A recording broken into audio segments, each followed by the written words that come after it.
Hello again. Sorry I'm a day late and $1 short as usual, but let's get on to a book talk today. Today we're going to talk about good books and bad books because let's face it, there is no such thing.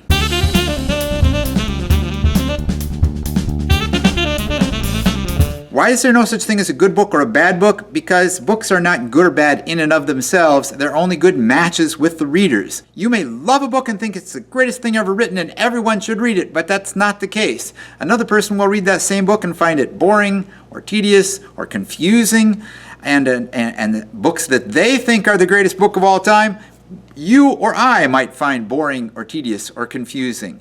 The other day I had a student come back from the library and the librarian had recommended Zora Neale Hurston's Their Eyes Were Watching God.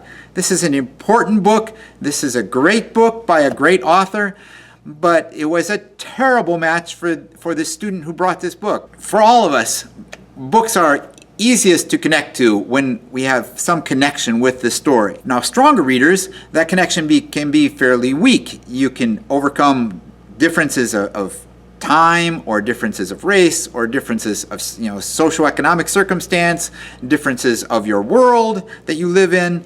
But for a weaker reader, the more those things that are different from the student's own life or the reader's own life, the harder it's going to be to bridge that connection to that book. So since Their Eyes Were Watching God was written in 1937 and it's the story of a middle-aged black woman, this student didn't have a whole lot to connect with that story.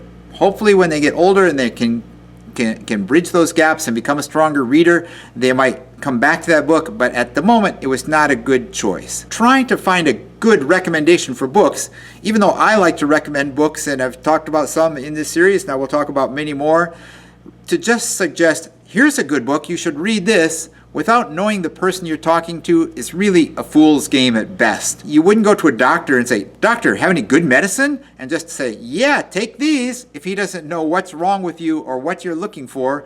That would be a prescription for disaster, of course. And with reading, it's the same way. You need to understand the person you're trying to find a book for before you make those kind of recommendations. This year, I have a lot of freshmen who are not strong readers, and especially they're not enthusiastic readers. Many of my seniors are not enthusiastic readers, and some of them have not read a book in its entirety independently since 5th or 6th grade, some of them even longer than that. I've discussed this problem in other videos talking about Kelly Gallagher's book Read-A-Side, where we have designed the perfect system to make students hate reading. We give them books that don't connect with their lives, and then we make sure that they don't have to read it by watching movies. We discuss the plot ad nauseum in class, and we discuss the characters and their motivation, and then they can go to Spark Notes or something so that students can manage to get through English classes without ever having to read a book. They have been left behind because somewhere after about 3rd grade, 4th grade, we get away from having book fairs and going down to the library to pick out our own books, and we start giving the students textbooks that are full of the same stories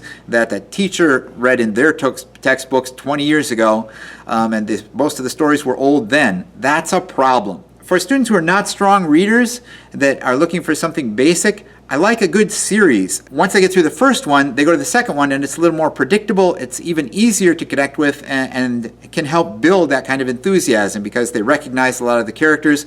Some of the plot elements will be similar, while hopefully the stories will be different. So I thought I would talk today real quickly about some series that have been successful for me, reaching to some students who are less than enthusiastic.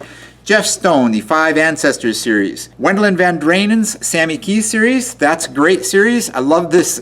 My daughters and I read these all together. Marlene Perez's Dead is the New Black series. Very popular, especially with girls who are not enthusiastic readers. Owen Colfer's Artemis Fowl, sort of a fantasy science fiction blend with a lot of international conspiracies and mystery and intrigue, is exciting. Margaret Peterson Haddock's Among the Hidden series, very popular with many, many students. Zach Brewer's Vladimir Todd books are always good. And while these are not series, a lot of boys have troubles with reading, but many of them will be willing to try a book about sports. Mike Lupica, one of your best authors to go through there. A couple other authors that are very strong in middle school that some students lost out on that I like. Andrew Clements, anything by him is very good. And Jerry Spinelli, his books are always wonderful. Get them something they can connect with, that they can get through relatively quickly, and you have a chance to get them hooked, and then you can try to work them eventually to books dealing with subjects that are not as directly related to their own lives,